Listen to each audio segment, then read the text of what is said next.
Hello my dear students, कैसे हैं आप लोग। उम्मीद करता हूं मस्त होंगे। आपकी पढ़ाई भी एकदम से मस्त चल रही होगी। जैसा कि आपको पता है, इससे पहले की इतिहास की क्लासों में बेहद महत्वपूर्ण टॉपिकों को हमने आपके एग्जाम पॉइंट ऑफ व्यू से कवर करने का प्रयास किया था। आने वाली जो अब क्लास है, ये और भी ज्यादा महत्वपूर्ण टॉपिक आपको कराएगी। मेरे साथ लास्ट तक बने रहिएगा।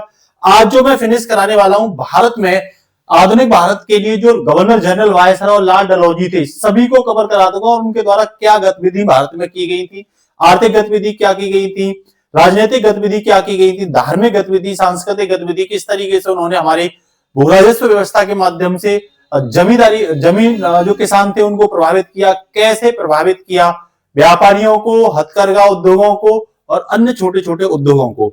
तो मेरे साथ बने रहिएगा।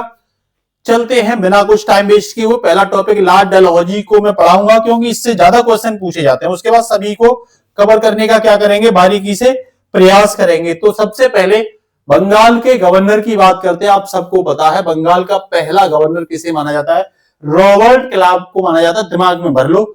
और इसके बाद ही हम देखते हैं रेगुलेटिंग एक्ट। क्यों? 1772 तक कंपनी द्वारा भारत में काफी ज्यादा भ्रष्टाचार किया गया था और कंपनी घाटे में दिखी थी। इसीलिए ब्रिटेन सरकार ने, ब्रिटिश पार्लियामेंट ने रेगुलेटिंग एक्ट लाए थे और ये वॉरेन हेस्टिंग्स के समय आया था। और पूछ लेगा भारत बंगाल का गवर्नर जनरल कौन था, ये तो गवर्नर था, लेकिन गवर्नर जनरल की बात आती है तो आप नाम बताओगे वॉरेन हेस्टिंग्स का। किसका नाम आएगा? वॉरेन हेस्टिंग्स का। कह रहा है यह पदोन्नति कंपनी के शासन पर ब्रिटिश संसद के पहले नियंत्रण को दर्शाती है कि भाई जैसे ही 1600 में ईस्ट इंडिया कंपनी भारत में आई, तो 1600 से 1757 तक कंपनी ने क्या भारत में गतिविधि की, उसके बाद में कैसे पहली बार बंगाल में बैटल ऑफ प्लासी से उसने अपने कदम रखे, जिससे कि उसने राजनीतिक हस्तक्षेप करने का भारत में प्रयास किया। और तब ब्रिटिश संसद का कोई भी इंटरफेयर कंपनी की गतिविधियों में नहीं था। लेकिन 1773 में हम पहला इंटरफेरेंस देखेंगे कि भाई ब्रिटिश संसद ने ब्रिटिश ईस्ट इंडिया कंपनी में क्या किया, इंटरफेयर किया। यही गवर्नर जनरल बना के भेजा था वॉरेन हेस्टिंग्स को। इसके बाद अगर मैं बात करूं आपसे, तो बंगाल का गवर्नर जनरल, ये मैंने आपको बता ही दिया कि भाई बंगाल का अगर गवर्नर जनरल पूछे तो रॉबर्ट क्लाइव। उसके बाद में चार्टर एक्ट के बारे में पूछे, अगला पढ़ाएंगे जो महत्वपूर्ण है 1833 का। यहां विलियम बेंटिंग के बारे में भी देखने को मिलेगा। भारत का गवर्नर, पूरे भारत का देखो, यहां बंगाल का गवर्नर जनरल है लॉर्ड क्लाइव, और यहां आप क्या देखोगे, यह संपूर्ण भारत का, ये गवर्नर जनरल के पद को, जैसे बंगाल, बिहार और उड़ीसा को मर्ज किया गया था, तो उस समय संपूर्ण भारत का, संपूर्ण भारत से मतलब जहां ब्रिटिश भारत का क्षेत्र था, मैं उसकी बात कर रहा हूं। तो वहां पर पहला बंगाल का गवर्नर जनरल बनाया गया था कौन? Lord William Bentinck. पूछे बंगाल का गवर्नर जनरल पहला कौन था, तो लॉर्ड क्लाइव। और भारत का गवर्नर जनरल पूछे तो फिर किसका नाम आएगा? विलियम बेंटिंग का। लेकिन बंगाल में गवर्नर की पूछे तो भी लॉर्ड क्लाइव का नाम आता है। ठीक है ना। चलते हैं। जैसे ही बंगाल का गवर्नर जनरल बनाया, तो यहां में एक चीज देखते हैं, सत्ता जो है ना वो गवर्नर के हाथ में आ जाएगी। तो यहां सत्ता का केंद्रीकरण आपको देखने को मिलेगा कि पूर्णतः गवर्नर जनरल ने सत्ता क्या कर ली, अपने हाथ में। फिर आगे चल के हम देखेंगे 1857 के बाद कि भारत का गवर्नर जनरल जो है ना, जो लॉर्ड कैनिंग था, वही भारत का 1858 के एक्ट के तहत पहला वायसराय बना के भेजा जाएगा। कि भाई जो 1857 तक था गवर्नर जनरल, वही 1858 के भारत शासन अधिनियम 1858 में क्या बना दिया गया था, वायसराय बना दिया गया था। ठीक है ना। तो यहां हम देखेंगे कि 1947 से 50 के बीच पुनः गवर्नर जनरल का पद का क्या किया जाएगा भाई, प्रयोग देखने को मिलेगा आपको। ठीक है ना। तो मैं क्या देख रहा हूं, सबसे पहले हम नाम लेंगे लॉर्ड डलहौजी का, क्योंकि इसके बारे में एग्जाम में बहुत ज्यादा क्वेश्चन पूछे जाते हैं। ये चीज आप दिमाग में डालो। ठीक है ना। क्योंकि अगर मैं लॉर्ड डलहौजी की बात करता हूं तो 1848 से 56 तक इसका कार्यकाल भारत में देखने को मिलता है। भारत के सबसे युवा गवर्नर जनरलों में इसका नाम देखने को मिलता है। इसके समय में ब्रिटिश जो साम्राज्य था वो अत्याधिक विस्तार पे था, क्योंकि इसी लॉर्ड डलहौजी ने भारत में व्यक्तिगत का सिद्धांत, डॉक्ट्रिन ऑफ लैप्स कहते हैं, राज्य हड़प नीति जो कहते हैं, बड़े स्तर पर इसका उद्देश्य यही था कि भारत में ज्यादा से ज्यादा अंग्रेजों का साम्राज्य विस्तार किया जाए, ब्रिटिश भारत को ज्यादा से ज्यादा बढ़ाया जाए। इसीलिए इसको आधुनिक भारत का निर्माता भी कहा जाता है। क्वेश्चन आपके लिए आ जाएगा किसे कहा जाता है, तो आप सीधा सीधा बोल देना भाई लॉर्ड डलहौजी को कहा जाता है। ठीक है ना। इसके साथ ही अगर मैं बात करूं आपसे भारतीय रेल के विकास के जनक के बारे में, तो भैया ध्यान रखना भारतीय रेलवे के जनक के बारे में लॉर्ड डलहौजी को ही नाम देंगे, क्योंकि 16 अप्रैल 1853 को इसने मुंबई से थाने पहली बार भारत में ट्रेन चली थी, ध्यान रखना, यात्री ट्रेन चलाई गई थी, ये भी आप ध्यान रख देना, ठीक है ना। इसके बाद अगर मैं बात करूं वुड डिस्पैच की, तो 1854 में इसके समय वुड डिस्पैच भी देखने को मिलता है।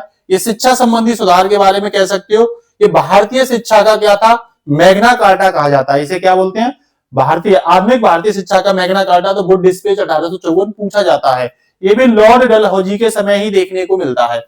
वहीं पोस्ट ऑफिस एक्ट के बारे में बात करें तो ये भी लॉर्ड डलहौजी के समय 1854 में देखने को मिलता है। यहाँ भारत में पहली बार डाक टिकट का क्या किया गया था, प्रचलन किया गया था। भाई भारत में पहली बार डाक टिकट के प्रचलन के देखने के बारे में जानकारी मिलेगी, तो पोस्ट ऑफिस एक्ट 1854 के तहत देखने को मिलेगी, ठीक है ना।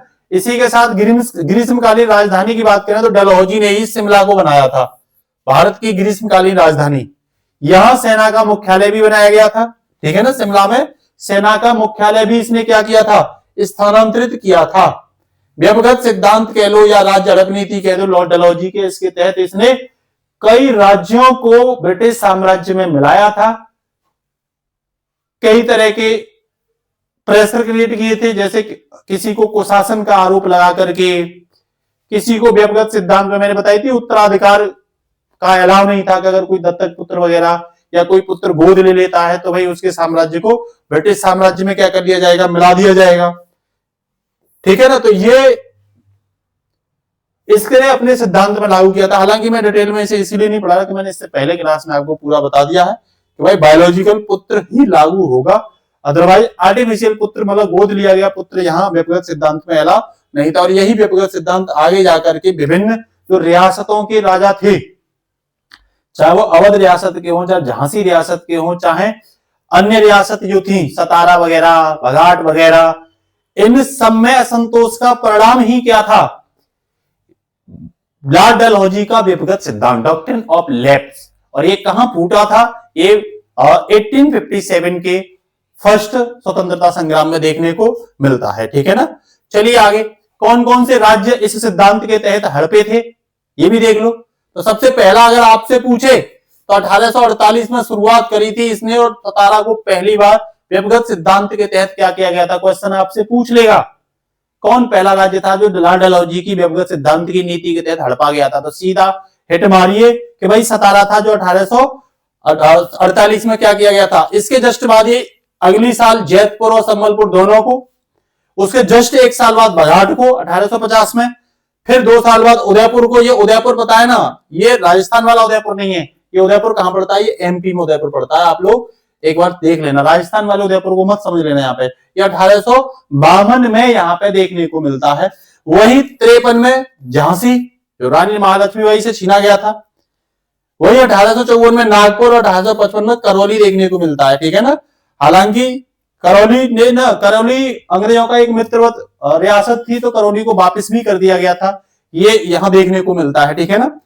इसके बाद अगर मैं आगे बात करूं अवध के विलय में, तो आपको पता है 1856 में अवध के राजा, ये मुसलमान था यहाँ का राजा, तो इस पर वो उत्तराधिकार वाला नियम लागू नहीं था, तो गोद लेने निषेध की प्रक्रिया इसके तहत लागू नहीं हुई थी।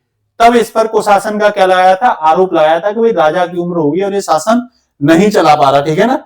तो इससे जबरदस्ती गद्दी को क्या कर लिया था, छीन लिया था। और यहाँ नवाब कौन था अगर आपसे पूछे तो वाजिद अली साहब थे। हालांकि बाद में उनकी मैडम बेगम हजरत महल ने अपने बेटे जो जिसका नाम था ब्रिजिस कादिर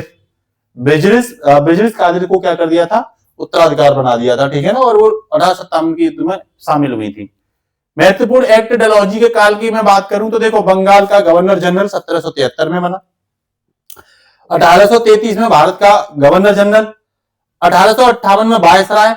ये महत्वपूर्ण एक्ट रहेंगे। लॉर्ड डलहौजी के समय की अगर मैं बात करूं, ये तो ऑल ओवर की बात है यार। लॉर्ड डलहौजी के समय रेलवे एक्ट 1853, रेलवे की शुरुआत की गई थी। शिक्षा बोर्ड स्पेट 1854, डाक वाला 1854, राज्य हड़प नीति और प्रमुख विलय सतारा और अवध, ये सब इंपोर्टेंट फैक्ट हैं जो डलहौजी से संबंधित पूछे जाते हैं। आप लोग भी बार बार क्लास को अगर करोगे, बार बार चीजों को पढ़ोगे, तो निश्चित रूप से आपके दिमाग में ये चीजें क्या हो जाएंगी, भर जाएंगी। लेकिन विश्वास रखिए, ये जो फैक्ट आपको दिए जा रहे हैं, ये जो कंसेप्ट साथ में आपको मैं समझा रहा हूं based on each every exam, तो आप ये समझ लेना कि ये आपके लिए बेहद इंपॉर्टेंट होने वाले हैं। क्योंकि इससे आप किसी भी तरह के एग्जाम को फाइट करने में क्या हो जाएंगे, सक्षम हो जाएंगे। अब मैं यहाँ बंगाल के प्रारंभिक गवर्नर की बात कर रहा हूं। ये 1757 से 1772 के बीच में ब्रिटिश शासन के वास्तुकार के रूप में जिन्होंने काम किया था, यहां आप देखने को मिलेगा प्लासी और बक्सर में उनकी भूमिका, द्वैध शासन के रूप में भूमिका, इलाहाबाद की जो पहली और दूसरी जो संधि थी 1765 वाली उसमें, और बंगाल में अकाल के बारे में भी यहां शुरुआत देखने को मिलेगी। ठीक है ना। तो यहां मैं सबसे पहले 1757 से और 1760 की अगर बात करूं तो रॉबर्ट क्लाइव का नाम सबसे पहले आता है। उसके बाद में एक घटना ये चर्चा में रहती है 1760 में हॉलवेल, यहाँ हॉलवेल की कालकोठरी की घटना भी देखने को मिलती है, ये मैंने पढ़ा दिया है। फिर 1760 से 65 तक हेनरी मैनसीटार्ट था। 65 से 67 तक ये रॉबर्ट क्लाइव 2.0 मतलब दूसरा कार्यकाल रहता है इसका। वही 1767 से 69 तक लॉर्ड बेरेलस्ट और 1769 से 1772 तक जॉन कॉर्टियर, क्योंकि इसके बाद में फिर वॉरेन हेस्टिंग्स यहां क्या मिलेगा आपको देखने को मिलेगा। तो ये चीजें बेसिकली आप क्या करेंगे, मोटा मोटी तरीके से दिमाग में भरोगे, क्योंकि बारीकी से एक एक करके मैं आपको क्या कर रहा हूं, पढ़ाने वाला हूं। रॉबर्ट क्लाइव के बारे में अगर मैं बात करूं तो सबको पता ही है, बंगाल का प्रथम गवर्नर था जो 1757 से 60 तक इसकी महती भूमिका रही थी बैटल ऑफ प्लासी में। ठीक है ना। कह रहा इन्होंने बंगाल में ब्रिटिश शासन की क्या रखी थी, नींव रखी थी। हालांकि वो एक कूटनीति तरीके से किया गया क्या था, युद्ध था। प्लासी के युद्ध की बात करूं आपको पता है 1757 में हुआ था। तारीख आप बताओगे, डेट आप कमेंट में बताओगे कि प्लासी का युद्ध किस डेट को हुआ था, वर्ष मैंने आपको बता दी भाई। ठीक है ना, क्योंकि ये डेट पूछी जाती है, कमेंट करना आप लोग और मैं चेक करूंगा किस किसने। कह रहा यार रॉबर्ट क्लाइव के नेतृत्व में लड़ा गया था और भारत में अंग्रेजों के राजनीतिक प्रभुत्व की क्या हो गई थी, शुरुआत देखने को मिलती है बैटल ऑफ प्लासी में। यही एक घटना देखने को मिलती है जहां अस्थायी तौर पे हॉलवेल की घटना भी देखने को मिलती है, जिसे कालकोठरी की घटना भी कहते हैं। ये काफी कुख्यात रूप में देखने को मिलती है कि यहाँ पे 146 मेंबर थे, इनको बंगाल के नवाब ने एक कोठरी में भर दिया था, उनमें से 23 बचे थे, बाद बाकी 123 क्या हो गए थे, मृत्यु हो गई थी। तो इस घटना को क्या बोलते हैं, ब्लैक हॉल की घटना भी बोलते हैं। ठीक है ना। वहीं हेनरी मैनसीटार्ट की बात करूं तो 1760 से 65 तक इसका कालकाल रहा है, और इसी के समय में 1764 में बक्सर का युद्ध भी देखने को मिलता है। कह रहा प्लासी में केवल पांव जो मारे थे अंग्रेजों ने, लेकिन बक्सर में वास्तविक शक्ति की बंगाल में अंग्रेजों ने क्या कर दी, शुरुआत कर दी थी। ठीक है ना। और ये मैं आपको पहले पढ़ा चुका हूं, ये कि केवल गवर्नरों के बारे में विशेषतः फोकस है। अब दूसरा कार्यकाल देखने को मिलेगा यहाँ पे रॉबर्ट क्लाइव का। भाई सेकंड कार्यकाल में इसने क्या किया था, तो 1765 से 1767 तक रहा था ये। ठीक है ना। दूसरे कार्यकाल में यहां 2 इलाहाबाद की संधि होंगी। ठीक है ना। क्लाइव दोबारा बंगाल के गवर्नर बनकर भारत आया। इस कार्यकाल में उन्होंने युद्ध के बजाय डिप्लोमेसी, कूटनीति और प्रशासन पर ध्यान दिया। इलाहाबाद की संधि हुई थी 1765 में। ध्यान हो आपको तो मैं बता दे रहा हूं, महीना आप बताओगे, तारीख मैं बता दे रहा हूं। एक 12 को हुई थी और एक 16 को हुई थी। फटाफट से कमेंट में लिखना कौन से महीने में हुई थी। ठीक है ना। यही द्वैध शासन की समाप्ति भी देखने को मिलेगी कि यहां वॉरेन हेस्टिंग्स द्वारा द्वैध शासन को क्या कर दिया जाएगा, खत्म कर दिया जाएगा। इलाहाबाद की संधि देख लो आगे 1765 में भैया। कह रहा बक्सर युद्ध की समाप्ति के बाद ये संधि अपनाई गई थी अंग्रेजों के द्वारा बंगाल में अपनी लीगेसी स्थापित करने के लिए, वैधानिकता स्थापित करने के लिए। कह रहा द्वैध शासन देखने को मिलेगा बंगाल में। दोहरी शासन व्यवस्था की शुरुआत ये क्या थी, दोहरी शासन व्यवस्था बंगाल में राजस्व और सेना ये अंग्रेजों ने अपने हाथ में ले ली, और प्रशासन और न्याय जिसे निजामत कहते थे ये भैया राजा को दे दिए थे, नवाब को दे दिए थे। हालांकि 1765 में लॉर्ड क्लाइव ने खत्म किया था, और यहां में क्या बोल गया आपसे, कुछ गड़बड़ तो नहीं बोल गया। ये द्वैध शासन ये 1772 वाली घटना है। ठीक है ना। ये जो मैं समाप्ति की बोल के गया हूं, ये 1772 में वॉरेन हेस्टिंग्स क्या कर देगा, इसे खत्म कर देगा। ठीक है ना। तो ये यहां दोनों व्यवस्थाएं देखने को मिलेंगी। लॉर्ड बेरेलस्ट की अगर मैं बात करूं तो इसका कार्यकाल 1767 से 69 के बीच में आपको देखने को मिलेगा। यहां प्रशासन स्थिति के बारे में बात करूं, कह रहा इनके समय में द्वैध शासन व्यवस्था जारी रही थी। सैन्य घटनाओं की बात करूं तो यहीं पे प्रथम आंग्ल मैसूर युद्ध की शुरुआत भी इसी के कार्यकाल में देखने को मिलती है, लॉर्ड बेरेलस्ट के कार्यकाल में। जॉन कॉर्टियर की बात करूं तो अगला गवर्नर जनरल ये रहेगा 1769 से 1772 तक, क्योंकि इसके बाद वॉरेन हेस्टिंग्स आ जाएगा। और इनके समय में बड़े पैमाने पर कंपनी में भ्रष्टाचार भी देखने को मिला था।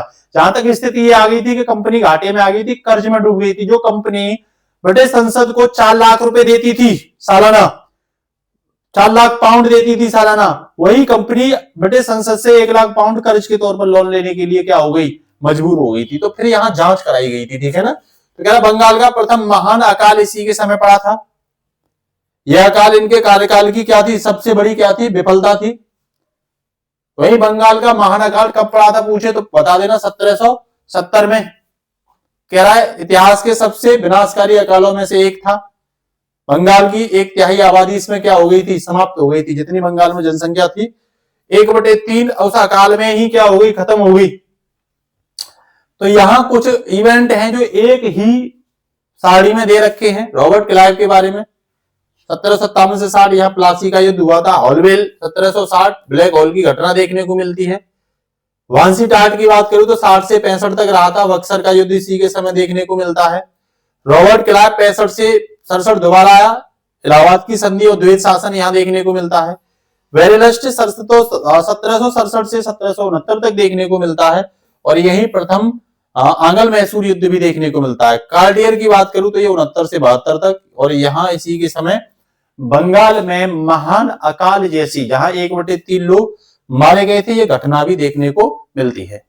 अब मैं बात करता हूं बारीकी से 1773 से वॉरेन हेस्टिंग्स की शुरुआत हो जाएगी। यहाँ ये कब से कब तक रहेगा, तो 73 से 85 तक वॉरेन हेस्टिंग्स रहेगा, ध्यान रखना।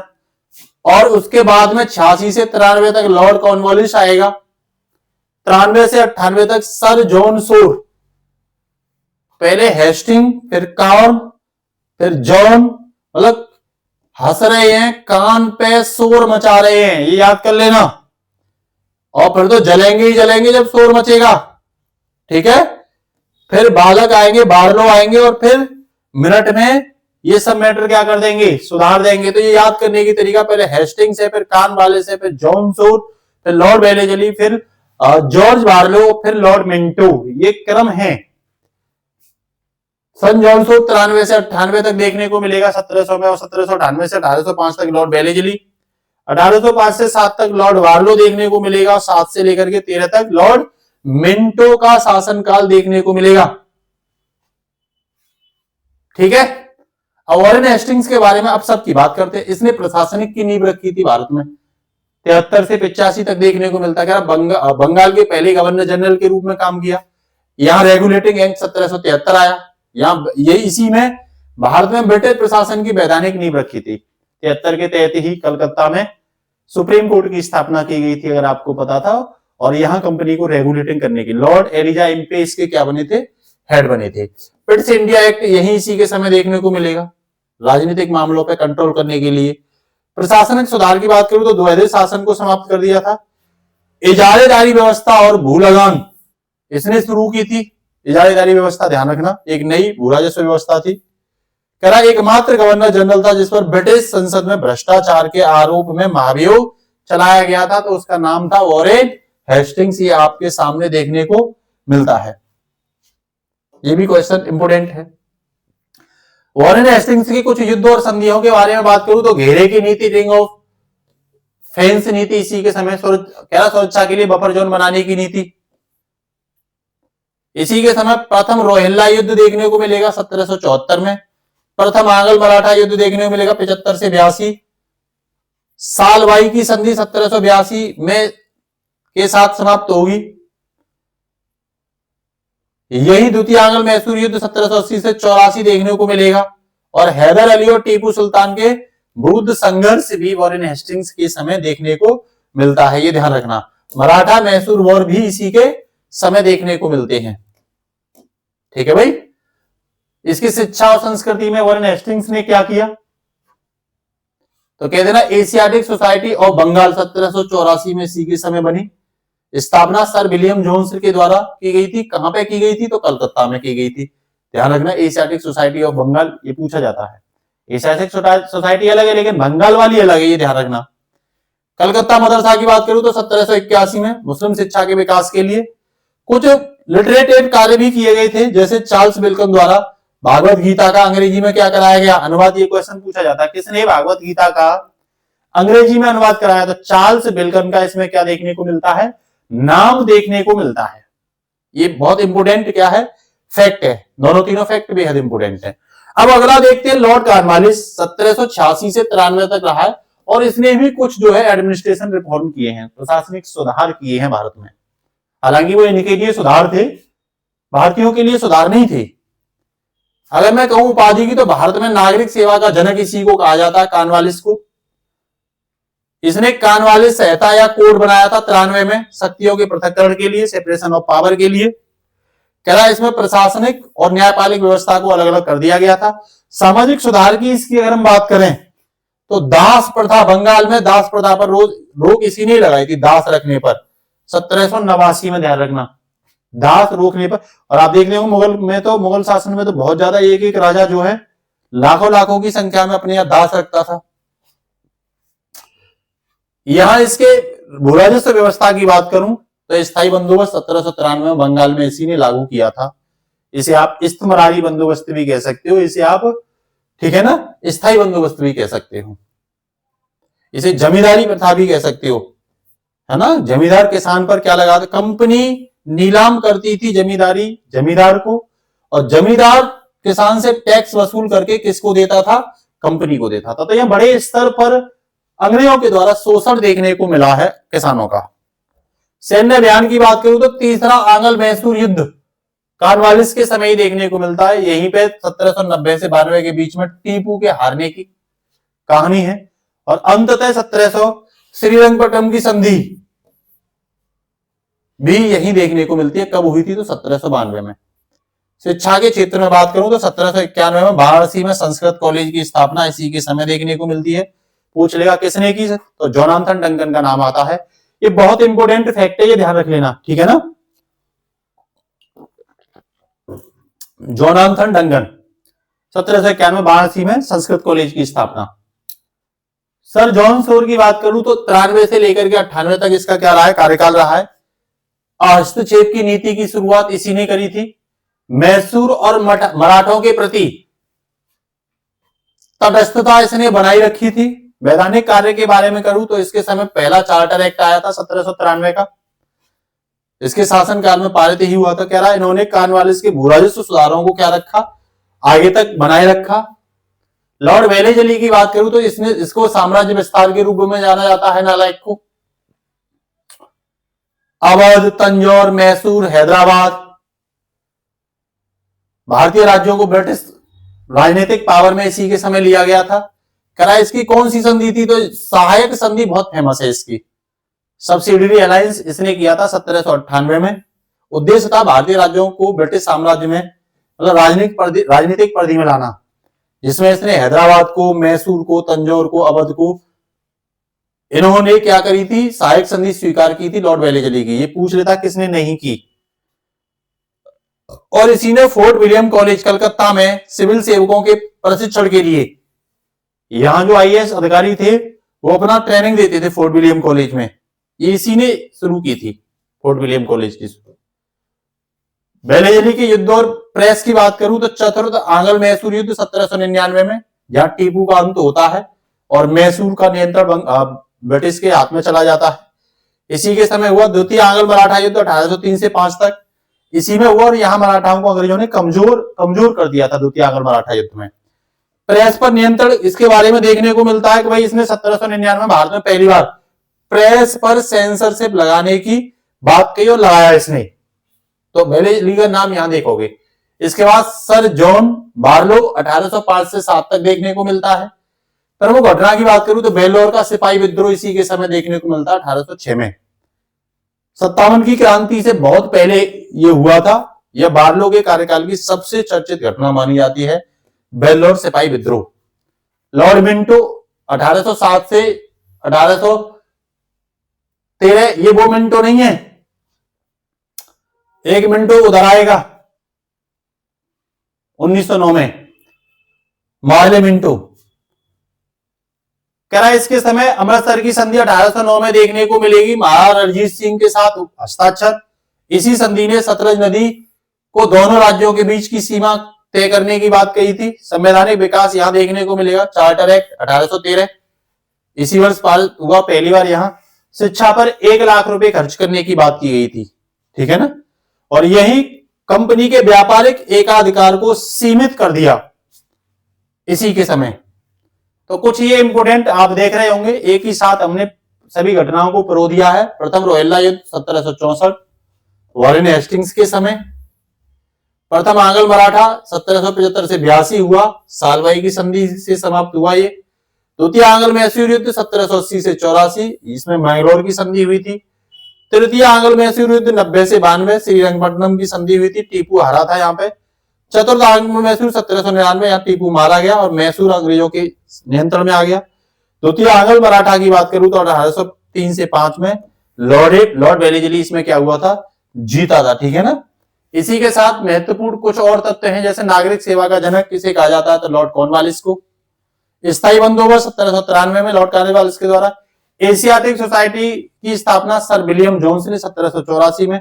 सहायक संधि देखने को मिलती है 1798 में, लॉर्ड वेलेस्ली की थी। प्रेस पर सेंसरशिप किसने लगाई, 1799 में लॉर्ड वेलेस्ली ने लगाई थी। एक एक जो फैक्ट है ना आपके लिए इंपोर्टेंट है। वही महाभियोग की बात करूं तो वॉरेन हेस्टिंग्स पर चला था महाभियोग, ठीक है ना। तो ये पहला गवर्नर जनरल था जिसपे क्या चला था भाई, महाभियोग देखने को मिलता है। अब 1813 से 1880 तक के कुछ घटनाओं को देखते हैं गवर्नर जनरल, यहाँ पे बहुत इंपोर्टेंट है। 13 में लॉर्ड हेस्टिंग्स था, आपको पता ही है। 28 में विलियम बेंटिंग देखने को मिलेगा, सती सिस्टम इसी ने खत्म करवाया था। 1848 में इसे आधुनिकीकरण का जनक माना जाता है लॉर्ड वेलेस्ली। 56 में कैनिंग क्रांति के बाद बहुत बड़ा बदलाव भारत में देखने को मिला था। 1876 में इसी के समय शाही दरबार हुआ था, लॉर्ड लिटिन। इसके बारे में और भी बातें डिटेल में डिस्कशन करेंगे। तो लॉर्ड हेस्टिंग्स वो वॉरेन हेस्टिंग्स था, ध्यान रखना, जो 1772 में था। ये 1813 में लॉर्ड हेस्टिंग्स है, फिर से मैं बता रहा हूं, दिमाग में भर लो अपनी में, ठीक है ना। 1813 से 23 तक 10 साल इसका कार्यकाल देखने को मिलेगा। आंग्ल नेपाल युद्ध इसी के समय हुआ था, 14 से 16 तक। बहुत इंपोर्टेंट है, नेपाल की संधि सुगौली की संधि बोली जाती है, ये 16 में हुई थी और इसी के साथ ये युद्ध समाप्त हुआ था। तीसरा आंग्ल मराठा युद्ध की बात करूं मैं तो 1817 से 19 तक।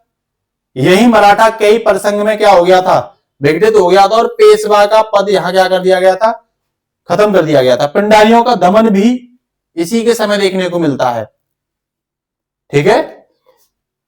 भूमि और प्रशासनिक सुधार की बात करूं तो रैयतवाड़ी व्यवस्था इसी के समय देखने को मिलती है। 1820 में मद्रास में थॉमस मुनरो और कैप्टन रीड द्वारा शुरू की गई थी। यही हस्तक्षेप की नीति करा, हस्तक्षेप की नीति का त्याग करके सक्रिय शासन की शुरुआत करी थी इसने। टेनेंसी एक्ट जिसे जमींदारी और काश्तकारी एक्ट कहते हैं, 1882 में बंगाल में इसी लॉर्ड हेस्टिंग्स के समय क्या किया गया था, लागू किया गया था tenancy act. Lord Amherst की बात करूं तो 1823 से 28 तक रहा था। प्रथम बर्मा युद्ध 1824 से 26 इसी के समय रहा था, ये ध्यान रख लेना। इसमें क्या था कि ब्रिटिश साम्राज्य का पूर्वोत्तर की ओर विस्तार हो गया, तो बर्मा में भी धीरे धीरे बढ़ गए म्यांमार वाला क्षेत्र। असम का विलय किया इसने 1826 में, असम को ब्रिटिश साम्राज्य में मिला लिया। धीरे धीरे लॉर्ड विलियम बेंटिक के बारे में देखेंगे, जो 1828 से 35 तक रहा था। सती प्रथा का 1829 में उन्मूलन राजाराम मोहन राय के सहयोग से इसी ने किया था। ठगी प्रथा का अंत 1830 में किया था। मदद किसने की, तो कर्नल स्टीमेल की मदद से ये ठगी प्रथा खत्म की थी। शिशु बालिका की हत्या पर रोक, कन्या भ्रूण हत्या पर रोक के खिलाफ देखो ये विलियम बेंटिंग के द्वारा सामाजिक कार्य किए गए थे। यही 1833 में बंगाल का गवर्नर जनरल अब भारत का गवर्नर जनरल कहलाने लगा, यही कहा गया। मेडिकल शिक्षा के लिए कलकत्ता में मेडिकल कॉलेज की नींव रखी इसने। सरकारी सेवा मतलब योग्यताओं को सेवा का आधार बना दिया कि अब भाई योग्यता के आधार पर सरकारी सेवाओं में जाएंगे, अब कोई नियुक्ति नहीं करेगा। मेडकॉफ और ऑकलैंड इनकी बात करूं तो ये 35 से 42 तक रहे, 1835 से 42। इसमें 1835 से 36 तक चार्ल्स मेडकॉफ रहा है। इसे भारतीय प्रेस का मुक्तिदाता कहा जाता है। इसने प्रेस से प्रतिबंध हटा दिया था, जो पहले प्रतिबंध लगा दिया था वो चार्ल्स मेडकॉफ ने हटाया था। लॉर्ड ऑकलैंड का कार्यकाल 36 से 42 तक रहा है। इसके समय प्रथम आंग्ल अफगान युद्ध 1838-42 देखने को मिलता है और रणजीत सिंह और शाह शुजा के साथ त्रिपक्षीय संधि भी लॉर्ड ऑकलैंड के समय देखने को मिलती है। लॉर्ड हॉर्डिंग की बात करूं तो 1844 से 48 तक रहा। प्रथम आंग्ल सिख युद्ध 45 से 46 इसी के समय जहां सिखों की हार हुई थी। लाहौर की संधि 1846 में इसी में हुई थी और इसी से युद्ध की क्या हुई थी, समाप्ति हुई थी। कुछ सामाजिक सुधार भी देखने को मिलते हैं। आदिवासी खोंड जनजाति में प्रचलित नरबली प्रथा पर क्या लगाई थी, पूछ लेगा। नरबली प्रथा पर रोक कौन सी जनजाति में लगाई थी, तो खोंड जनजाति में लगाई थी। किसने, लॉर्ड हॉर्डिंग ने लगाई थी। ठीक है भाई। कह रहा लॉर्ड डलहौजी 48 से 56 इसके बारे में मैंने बता ही दिया आपको। व्यवगत सिद्धांत इसका था। द्वितीय आंग्ल सिख युद्ध इसके समय हुआ। पंजाब पर का पूर्ण तरीके से विलय भी इसी के समय हुआ। बर्मा का अधिगढ़ 52 में इसी ने किया, लोअर बर्मा पर कब्जा करके। प्रथम रेल इसी ने स्टार्ट की थी। संचार की क्रांति, डाकघर वगैरह इसी ने। लोक पीडब्ल्यू डिपार्टमेंट बीबीसी ने शुरू किया था। बंदरगाह विदेशी व्यापार के लिए खोल दिए गए थे इसी के समय। बुड स्पेस शिक्षा के लिए, शिक्षा का मैग्ना कार्टा, यही विश्वविद्यालयों की योजना इसी के समय आई। इंजीनियर कॉलेज रुड़की में इंजीनियर कॉलेज की स्थापना भी लॉर्ड डलहौजी के समय ही हमें क्या मिलती है, देखने को मिलती है। 1857 का विद्रोह, सत्ता परिवर्तन। 1857 की क्रांति मेरठ से शुरू होकर के उत्तर भारत में फैली थी। बस चेंज ये आया था, कंपनी से शासन किसके पास चला गया, क्राउन के पास, महारानी के पास चला गया। भारत सरकार अधिनियम 1858 ईस्वी में आया, सीधे ब्रिटिश शासन में। और यही गवर्नर जनरल जो था वो वायसराय में क्या कर दिया, चेंज, जो लॉर्ड कैनिंग को बनाया गया था। ठीक है ना, प्रथम वायसराय। और इसी में 1857 में विश्वविद्यालयों की स्थापना। कलकत्ता, मद्रास और बॉम्बे, ये तीनों नाम याद रखना, उड़ीसा वगैरह भर देता है, कंफ्यूज कर देता है। कलकत्ता, मद्रास और बॉम्बे KMB ये विश्वविद्यालय थे, ये याद रख लेना। 1861 में भारतीय परिषद अधिनियम बना। यहां पोर्टफोलियो सिस्टम लागू किया गया, विभाग बनाए गए थे अलग अलग। वित्तीय सुधार देखने को मिलता है। वायसराय की मंत्रिपरिषद में भारतीयों को गैर सरकारी सदस्य के रूप में शामिल करने की शुरुआत इसी एक्ट में देखने को मिलती है। कानूनी और आर्थिक सुधार की बात करूं तो इसने नागरिक विधि संहिता 1859 में लागू की।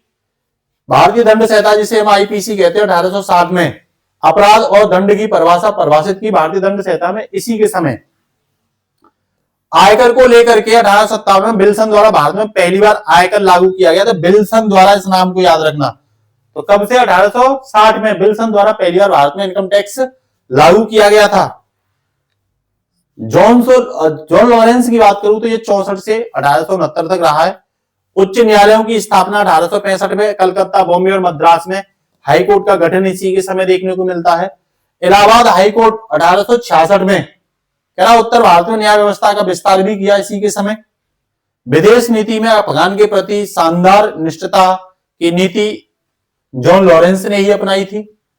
लॉर्ड मेयो की बात करूं तो प्रथम जनगणना 1872 में। भारत में जनगणना की शुरुआत प्रायोगिक तौर पर यही माना जाता है, लॉर्ड मेयो। सांख्यिकी सर्वेक्षण विभाग की स्थापना कृषि और वाणिज्य के सुधार के लिए, स्टैटिक जो सर्वेक्षण विभाग है इसी ने शुरू किया। वित्तीय विकेंद्रीकरण, प्रांतों को वित्तीय स्वतंत्रता देने की बात करी तो शक्ति का विकेंद्रीकरण भी लॉर्ड मेयो के समय देखने को मिलता है, क्योंकि शक्ति केंद्र से प्रांतों के लिए अलग अलग इसी ने बांटने की बात कही। अगला नाम लॉर्ड लिटिल का आता है जो 1876 से 1880 तक रहता है। इसी के समय शाही दरबार लगा था। क्या प्रथम दिल्ली दरबार 1 जनवरी 1877 को लगा था। एक तरफ यहां भुखमरी पड़ रही थी, दूसरी तरफ ये क्या लगवा रहा था, राजाओं को बुला करके दरबार लगवा रहा था दिल्ली में। केसर ए हिंद, महारानी विक्टोरिया ने भारत की सामग्री की उपाधि धारण की यहां। द्वितीय आंग्ल अफगान युद्ध 1878 से 80 इसी के समय रहा। यही आक्रामक विदेश नीति भी लॉर्ड लिटिल के समय देखने को मिलती है। एक एक्ट था वर्नाकुलर प्रेस एक्ट 1878 में ही पारित हुआ था। ये कई बार एग्जाम में पूछा गया है। बस इसमें क्या था कि भारतीय भाषाओं के समाचार पत्रों पर कठोर प्रतिबंध लगा दिया गया, भारतीय भाषा में नहीं छपेंगे। कह रहा इसे मुंह बंद करने वाला कानून भी कहा गया। 1878 में आया था वर्नाकुलर प्रेस एक्ट। वर्नाकुलर का मतलब होता है देसी, आम बोलचाल वाली भाषा। शस्त्र अधिनियम 1878 इसी के समय आया था। भारतीयों के लिए हथियार रखने हेतु लाइसेंस लेना क्या कर दिया, अनिवार्य कर दिया। अंग्रेज रख सकते हैं लेकिन भारतीय नहीं। सती सिस्टम आपको पता ही है, ये बेसिक देख लो फटाफट से। लॉर्ड विलियम बेंटिंग के समय। प्रथम रेलवे 1853, डलहौजी। 1857 की क्रांति, कैनिंग वायसराय था। प्रथम जनगणना 1872 में Lord Mayo. Vernacular press act 1878 Lord Latin के समय, ठीक है ना। तो ये बहुत इंपोर्टेंट क्या है, टॉपिक है। अब मैं बात करूंगा 1880 से 1926, तो जल्दी से खत्म करते हैं ये भी। कह रहा है यहां शुरुआत में लॉर्ड रिपन देखने को मिलेगा, डफरिन मिलेगा, लैंसडाउन मिलेगा, कर्जन मिलेगा, मिंटो मिलेगा, हॉर्डिंग मिलेगा, ठीक है ना, और चेम्सफोर्ड मिलेगा, और साथ ही साथ लॉर्ड रीडिंग भी मिलेगा। ये इनका कार्यकाल है, काला कोरोनोलॉजी, ये ध्यान रख लेना टाइम के क्रम में। लॉर्ड रिपन की बात करूं तो 80 से 84 तक, 1880 से 84 तक इसका कार्यकाल देखने को मिलता है। उदारवादी कुछ सुधार किए थे रिपन ने। स्थानीय शासन व्यवस्था का जनक भारत में अगर माना जाता है तो लॉर्ड रिपन को ही कहोगे। कह रहा है स्थानीय स्वशासन पर सरकार का संकल्प 1882 में, और इसे मैग्ना कार्टा भी कहा जाता है।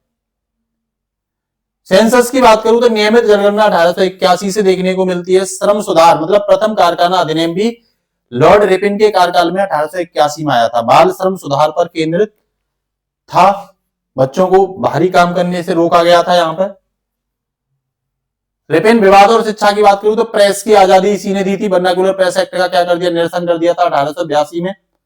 भारतीय मीडिया के लिए बड़ी राहत थी ये। यहीं पे शिक्षा के लिए हंटर आयोग 1882 में, और प्राथमिक शिक्षा पर यहां जोर दिया गया था कि प्राथमिक शिक्षा जो है भारत की जो लोकल भाषा है, स्थानीय भाषा, उसमें क्या की जाएगी, शुरू की जाएगी। यही इलवर्ट बिल के बारे में देखने को मिलेगा 1883 से 84 में। इसमें क्या था कि भारतीय जजों को यूरोपीय लोगों के मुकदमे सुनने का अधिकार दिया गया। अंग्रेजों ने इसका भारी क्या किया था, विरोध किया था, इसीलिए इसे इलवर्ट डिस्प्यूट कहते हैं। लॉर्ड डफरिन को बात करें तो जो कांग्रेस के समय यही था, तो यहां भारतीय राष्ट्रीय कांग्रेस की स्थापना भी की गई थी। 84 से 88 तक इसका शासन रहा था। पूछ लेगा इसके संस्थापक कौन थे, तो एओ ह्यूम। कह रहा डफरिन के कार्यकाल की सबसे महत्वपूर्ण घटना थी भारतीय राष्ट्रीय कांग्रेस की स्थापना।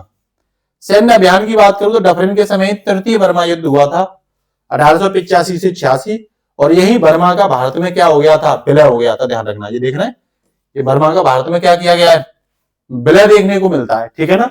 इसी के साथ अगर मैं बात करूं तो लॉर्ड लैंसडाउन 88 से 94 तक इसका कार्यकाल रहा है। अंतरराष्ट्रीय सीमा डूरंड आयोग की स्थापना यही हुई थी 1893 में, लिख लेना इसे। भारत और अफगानिस्तान के बीच सीमा का निर्धारण। श्रम कानून द्वितीय कारखाना इसी के समय आया 10 साल बाद 1891 में, तो पहला 81 में आया था। या महिलाओं के काम के घंटे क्या किए गए थे इसमें तय, महिला कितने घंटे करेंगी काम। संवैधानिक सुधार भारतीय परिषद अधिनियम 1892 भी आया। या अप्रत्यक्ष चुनाव प्रणाली की क्या की गई थी, शुरुआत की गई थी। लॉर्ड कर्जन की अगर मैं बात करूं तो इसका कार्यकाल 1899 से 1905। पुलिस सुधार अधिनियम, पुलिस आयोग की नियुक्ति यहां पे की गई थी 1902 में, अध्यक्ष बनाया गया था एंड्रयूज फेजर को। शिक्षा में नियंत्रण के लिए विश्वविद्यालय आयोग 1904 बनाए गए थे। यहाँ विश्वविद्यालयों पर सरकारी नियंत्रण बढ़ा दिया गया था। अकाल राहत के लिए अकाल आयोग की स्थापना करी थी। लॉर्ड मैकडोनेल कौन थे, इसके अध्यक्ष थे। तो ये 3 घटनाएं लॉर्ड कर्जन के समय की बहुत इंपोर्टेंट हैं, ये आप याद कर लेना। साथ ही साथ इतिहास संरक्षण के लिए प्राचीन स्मारक संरक्षण अधिनियम भी इसने बनवाया 1904 में, और यहीं पे पुरातात्विक सर्वेक्षण विभाग की क्या की गई थी, स्थापना, ये इंपोर्टेंट है। आर्थिक विकास के लिए सिंचाई विभाग की स्थापना की गई। उद्योग एवं वाणिज्य विभागों की क्या की गई, इस बड़े पैमाने पर यहाँ पर भिन्न भिन्न क्षेत्रों के विभाग बनाए गए। 1905 में बंगाल का विभाजन भी बहुत महत्वपूर्ण माना जाता है इसके समय का। तो यह राष्ट्रवाद को कमजोर करने के लिए फूट डालो और राज करो की नीति को फॉलो करते हुए हिंदू मुसलमान के नाम पर बंगाल का क्या कर दिया, विभाजन कर दिया। इसके विरोध में यहीं पर स्वदेशी आंदोलन की क्या हुई थी, बंगाल में शुरुआत हुई थी। फिर ये धीरे धीरे भारत के अधिकांश क्षेत्र में फैल गया। लॉर्ड मिंटो की बात करें, मिंटो सेकंड, ये 1905 से 1910 के बीच में देखने को मिलता है, ठीक है। इसी के समय जन आंदोलन मिलेगा। स्वदेशी आंदोलन की शुरुआत 1905 में। या विदेशी वस्तुओं की होली कपड़े जलाए गए थे, बहिष्कार किया गया था, स्वदेशी अपनाओ की बात की गई थी। और यह नया राजनीतिक दल बनेगा मुस्लिम लीग 1906 में ढाका में। 2 भाई थे, सलीमुल्लाह और आगा खां, ये मिलकर इसके संस्थापक माने जाते हैं। और यही आगे चल के मुसलमानों की क्या करेंगे, सिफारिश करेंगे। कांग्रेस में फूट डालो और सुधार की नीति भी देखने को मिलती है। सूरत विभाजन भी इसी के समय देखने को मिलता है 1907 में। यही कांग्रेस जो है नरम दल और गरम दल में बट गया था। आपको पता हो सूरत अधिवेशन था कांग्रेस का 1907 का। यही मालवा मिंटो सुधार 1909 आएगा, जहां मुसलमानों के लिए पृथक निर्वाचन क्षेत्र की बात की गई। भारत में सांप्रदायिकता का बीज रोपण वाला एक कानून यहां देखने को मिलेगा पहली बार, कि लॉर्ड मिंटो ने भारत में हिंदू मुसलमान धर्म के नाम पर सांप्रदायिकता फैलाई। लॉर्ड हार्डिंग द्वितीय की बात करूं तो इसके समय दिल्ली दरबार लगेगा 1911 में। 1910 से 1600 तक इसका कार्यकाल है, 1916 तक। बंगाल विभाजन 1905 का विभाजन जो था वो समाप्त कर दिया गया दिल्ली दरबार में ही। राजधानी परिवर्तन कलकत्ता से दिल्ली को क्या बना दिया इसके समय राजधानी। कार्यान्वयन की बात करूं तो 1912 में दिल्ली में भारत की नई राजधानी मिली थी। घोषणा कब की गई? 1911 के दिल्ली दरबार में घोषणा की गई थी। हार्डिंग की शिक्षा और समाज की बात करूं तो बनारस हिंदू विश्वविद्यालय 1916 में स्थापना इसी के समय हुई। इसके संस्थापक थे मदन मोहन मालवीय। इसी के समय हिंदू महासभा की स्थापना की गई मालवीय जी द्वारा 1915 में। प्रथम विश्व युद्ध 1914 में भी लॉर्ड हार्डिंग के समय ही हुआ था। इसके साथ ही अगर मैं बात करूं लॉर्ड चैम्सफोर्ड, तो ये 1916 से 1921 तक रहा था। राजनीतिक एकता की बात करूं तो यहां इसके समय लखनऊ समझौता देखने को मिलता है 1916, जहां कांग्रेस और मुस्लिम लीग के बीच ये समझौता था, एक हुए थे। महिला शिक्षा की बात करूं तो पूना में पहले महिला विश्वविद्यालय की स्थापना, पहला महिला विश्वविद्यालय पूछे तो बता देना पूना में 1916 में डी के कर्वे द्वारा। ये कई बार पूछा गया, किसके द्वारा? डी के कर्वे द्वारा शुरू किया गया था लॉर्ड चैम्सफोर्ड के शासनकाल में। गांधी जी का पहला सत्याग्रह चंपारण सत्याग्रह इसी के समय देखने को मिलेगा 1917 में, सफल सत्याग्रह था। मॉन्टेग्यू अगस्त घोषणा यहां 1917 में देखने को मिलेगी। इसके साथ ही 1919 में दमन और त्रासदी भी देखने को मिलती है। काला कानून, रोलेट एक्ट, ये बिना वकील, बिना अपील और बिना दलील वाला कानून भारत में अंग्रेजों ने लागू किया था। साथ ही क्योंकि ये प्रथम विश्व युद्ध में भारतीयों ने सहयोग किया था अंग्रेजों का, तो ये बात कही थी कि अंग्रेजों को हम स्वराज्य देंगे। अंग्रेजों ने ये नहीं किया तो उनकी असंतोष का ये परिणाम था। फिर अंग्रेजों ने उसे दबाने के लिए काला कानून लेके आए, रॉलेट एक्ट भी कहते हैं इसे। फिर इसका ही प्रतिरोध क्या था? जलियांवाला बाग हत्याकांड जो 13 अप्रैल 1919 को स्टार्ट हुआ था, जनरल डायर द्वारा गोली मारी गई थी यहाँ पे। आप ये बताओ जलियांवाला बाग हत्याकांड किस राज्य में पड़ता है, किस राज्य की घटना थी ये? भारत सरकार अधिनियम 1919 भी यहां देखने को मिलेगा। यहाँ प्रांतों में द्वैत शासन डायआर्की की शुरुआत हो जाएगी। और भी बहुत सारी चीजें हैं, लेकिन यहां हम एज ए गवर्नर जनरल के तौर पर पढ़ रहे हैं। असहयोग और खिलाफत देखने को मिलेगा। यहाँ अक्टूबर 1920 में खिलाफत आंदोलन की शुरुआत, और ये तुर्की के खलीफा के समर्थन में भारतीय मुसलमानों द्वारा ये क्या किया गया था? शुरू किया गया था। 1 अगस्त 1920 को यहाँ असहयोग आंदोलन मिलेगा। ये खिलाफत आंदोलन असहयोग आंदोलन में ही क्या हो जाएगा? शामिल हो जाएगा, क्योंकि इसकी कमान किसे दे दी थी? इसकी कमान महात्मा गांधी को दे दी थी। क्या गांधी जी के जीवन का पहला जन आंदोलन था असहयोग आंदोलन। यही तिलक की, जिस दिन ये शुरू होगा उसी दिन तिलक की मृत्यु होगी 1 अगस्त 1920 को, और यही तिलक स्वराज फंड की क्या की जाएगी? शुरुआत की जाएगी। इसके लिए पहले दिन ही 1 करोड़ रुपए इकट्ठा हुए थे। ठीक है ना। लॉर्ड रीडिंग की अगर मैं बात करूं तो 1921 से 1926 तक इसका कार्यकाल देखने को मिलता है। इसके समय चोरा चोरी हत्याकांड 1922 देखने को मिलेगा। गोरखपुर में पुलिस चौकी में सिपाहियों को जला दिया गया। मोपला विद्रोह 1921 में केरल के मुस्लिम किसानों द्वारा यही देखने को मिलेगा। रीडिंग स्वराज्य और क्रांतिकारी के बारे में बात करूं तो स्वराज्य पार्टी की स्थापना लॉर्ड रीडिंग के समय मिलेगी 1923 में, सीआर दास और मोतीलाल नेहरू के द्वारा। कांग्रेस से निकलकर इन्होंने अलग पार्टी बनाई थी। यही 1925 में Kakori train action Lord reading के समय मिलेगा। हिंदुस्तान रिपब्लिक एसोसिएशन द्वारा लखनऊ के पास ये घटना की गई थी, काकोरी, और यहीं से भारत में क्रांतिकारियों का क्या हो जाएगा? उदय हो जाएगा। तो मैंने ये बताया हंटर आयोग 1882 में शिक्षा के लिए बना लॉर्ड रिपन के शासनकाल में। डूरंड 1893 में सीमा निर्धारण लॉर्ड लैंसडाउन के समय अफगानिस्तान भारत के बीच। अकाल आयोग 1900 में बना अकाल राहत के लिए लॉर्ड कर्जन के शासनकाल में। विश्वविद्यालय आयोग 1920 में बना शिक्षा के लिए लॉर्ड कर्जन के शासनकाल में। पुलिस आयोग 1902 पुलिस सुधार के लिए लॉर्ड कर्जन के शासनकाल की कुछ इंपोर्टेंट क्या है ये घटनाएं देखने को मिलती हैं। भारत के वायसराय और गवर्नर जनरल की बात करूं तो 1926 से 1950 तक के बारे में देखते हैं। ये अंतिम पड़ाव है। तो भैया पूछ ले तुमसे, कहां से पूछेगा? 1926 से। कौन? Lord Irwin. फिर कौन? Lord Willingdon. तो ये एक एक करके हम इनको क्या करेंगे? डिस्कशन करेंगे।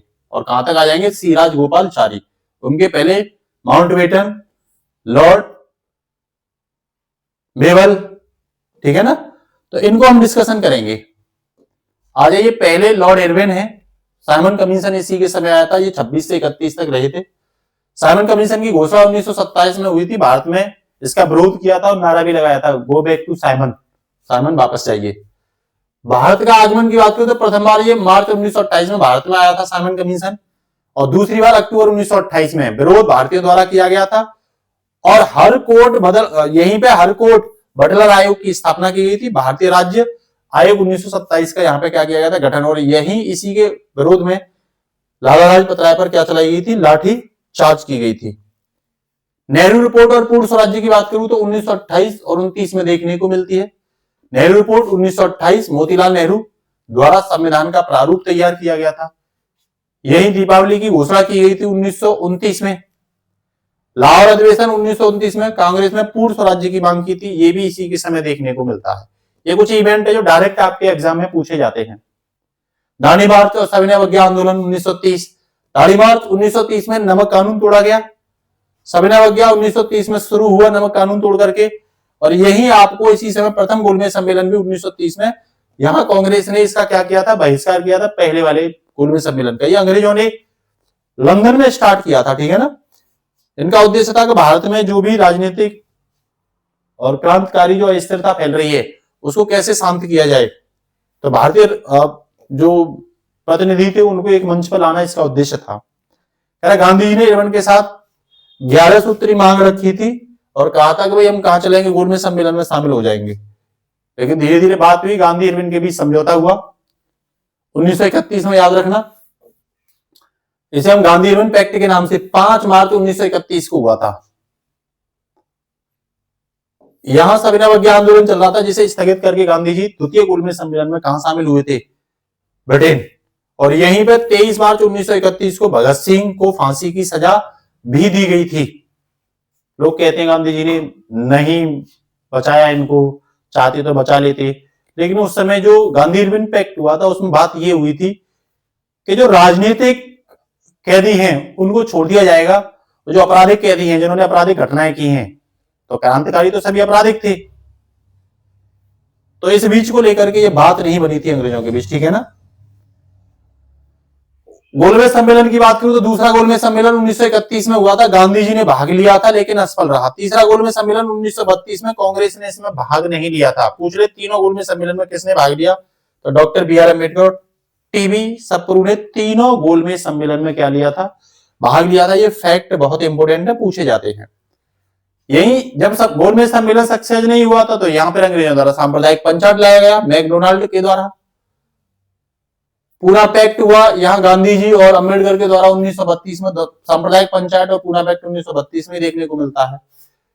क्या सांप्रदायिक पंचायत में दलितों के लिए पृथक निर्वाचन देने की बात की, जैसे 1909 में मार्लियामेंटो रिफॉर्म में मुसलमानों के लिए पृथक निर्वाचन था, वैसे ही अंग्रेजों का ये प्रयास था कि दलितों में फूट डाल दो, तो दलितों के लिए कर दो। गांधी जी इससे परेशान थे कि हिंदुओं में से दलित कहां हो जाएंगे, बाहर हो जाएंगे, तो उनके लिए तो घाटा था ना ये। तो यही पूना पैक्ट मिलेगा डॉक्टर बी आर अम्बेडकर और महात्मा गांधी के बीच, जब ये यरबदा की जेल में थे तो 1932 में ये पैक्ट हुआ था।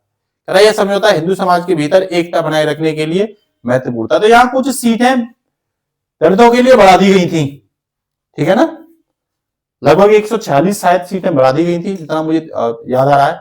फिर भारत सरकार अधिनियम 1945 कह रहा है, एक प्रकार से तो इसे लघु संविधान भी कहते हैं। क्या कहते हैं, लघु संविधान भी कहते हैं, ये भी ध्यान रख लेना, मिनी कॉन्स्टिट्यूशन ऑफ इंडिया, क्योंकि मैक्सिमम बातें यहीं से ली गई हैं। कह रहा है ब्रिटिश शासन के दौरान सबसे विस्तृत दस्तावेज था और भारतीय संविधान का एक बड़ा हिस्सा था, ठीक है ना, जो संविधान में शामिल किया गया था, लगभग 2/3 कह सकते हो। यही मैं बात करूं लॉर्ड लिनलिथगो की, तो 36 से 44 तक इसका शासनकाल रहा है। द्वितीय विश्व युद्ध इसी के शासनकाल में 1939 में शुरू हुआ था। तो भारत को भी शामिल होने की बात कर दी थी बिना सहमति के, तो यहाँ भारतीय लोग गुस्सा हो गए। तो यहाँ कांग्रेस ने जहां सरकारें बनी थी वहां सब जगह क्या दे दिया था, इस्तीफा दे दिया था।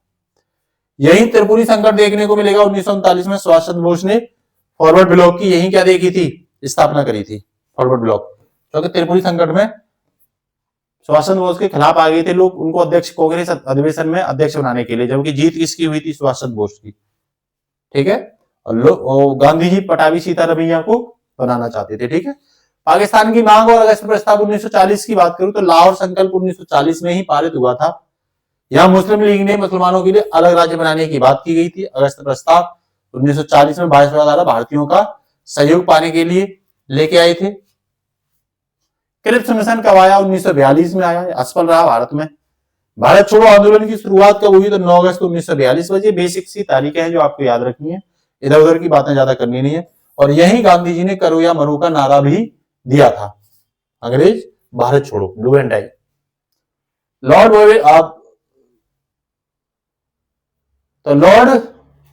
जो बेवर हैं, इनका कार्यकाल 1944 से 47 तक रहा। वार्ता का दौर रहा, काफी भारतीयों के पक्ष में इन्होंने बात की है। सीआर फार्मूला इसी समय देखने को मिलता है 1944 में।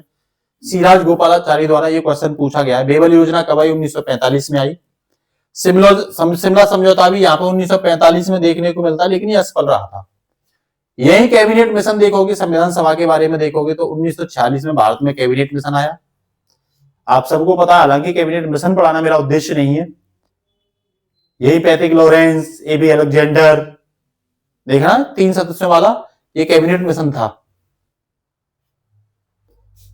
है ना। 3 ही लोग थे, स्टेफर्ड क्रिप्स, पैथिक लॉरेंस और एबी अलेक्जेंडर। यहां सत्ता हस्तांतरण और संविधान निर्माण प्रक्रिया तय हुई थी। और यही 1946 में संविधान सभा का क्या किया गया था? गठन किया गया था।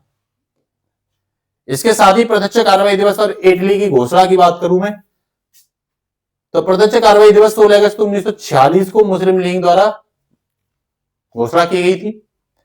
इटली घोषणा 1947 में हुई थी। ब्रिटिश प्रधानमंत्री क्लीमेंट एटली ने भारत में ब्रिटिश शासन की समाप्ति की घोषणा कर दी थी। पूछ रहे किसने की थी? तो क्लीमेंट एटली ने की थी। ठीक है ना। यही माउंटबेटन योजना देखोगे, 3 जून 1947 को माउंटबेटन योजना की घोषणा हुई। यही रेड क्लिफ आयोग 1947 में गठित हुआ, जो भारत और पाकिस्तान के बीच सीमा का क्या करेगा?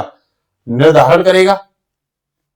पाकिस्तान को 14 अगस्त 1947 को बांटा गया, स्वतंत्र किया गया, और भारत 15 अगस्त 1947 को एक स्वतंत्र देश बना। पूछ लेगा, माउंटबेटन स्वतंत्र भारत के पहले गवर्नर जनरल माने जाते हैं। क्योंकि भारतीय में पूछे तो सीराज गोपालाचारी। कह रहा एक युग का अंत यहां 1948 में फाइनली देखने को मिलेगा। स्वतंत्रता के कुछ ही महीनों बाद एक दुखद घटना हुई, जिसमें 3 जनवरी 1948 को महात्मा गांधी की क्या कर दी गई थी? नाथूराम गोडसे द्वारा हत्या कर दी गई थी। और यही आपसे पूछे 48 से 50 तक भारत के कौन गवर्नर जनरल रहे, तो ये प्रथम भारतीय गवर्नर जनरल थे, जिनका नाम था सीराज गोपालाचारी, चक्रवर्ती राज गोपालाचारी। कह रहा स्वतंत्र भारत के पहले और अंतिम भारतीय गवर्नर जनरल। 1950 में भारत का क्या हो गया? 26 जनवरी 1950 को भारत का संविधान लागू हो गया, तो गवर्नर जनरल का पद हटा दिया गया। आगे चल करके भारत के राष्ट्रपति का चुनाव होना क्या हो गया? तय हो गया। तो ये आज की क्लास में मैंने आपको शुरू से लेकर के लास्ट तक जितने भी गवर्नर जनरल वायसराय थे वो क्या किए, इस क्लास में डिस्कशन किए। क्लास कैसी लगी आप जरूर कमेंट में हमें बताएं, और ज्यादा से ज्यादा बच्चों को शेयर सब्सक्राइब कराएं क्लास को, क्योंकि ये क्लास आपके एग्जाम के लिए बेहद इंपॉर्टेंट है। विश्वास रखिए, जब आप अपने एग्जाम में बैठोगे तो यहां जब पढ़ के जाओगे तो निश्चित रूप से एग्जाम में आप एकदम से कंफर्टेबल, औरों से ज्यादा कंफर्टेबल महसूस करोगे। ठीक है ना। तो पूरी क्लास से लास्ट में आपको एक क्वेश्चन का जवाब देना है, कमेंट में मैं देखूंगा। और क्वेश्चन मेरा ये है कि भाई द्वैध शासन किस एक्ट के तहत और किस वायसराय के समय समाप्त हुआ था? ये क्वेश्चन है। आज के लिए इतना ही। नमस्कार, जय Hind, good night, all the best, Bharat माता की जय।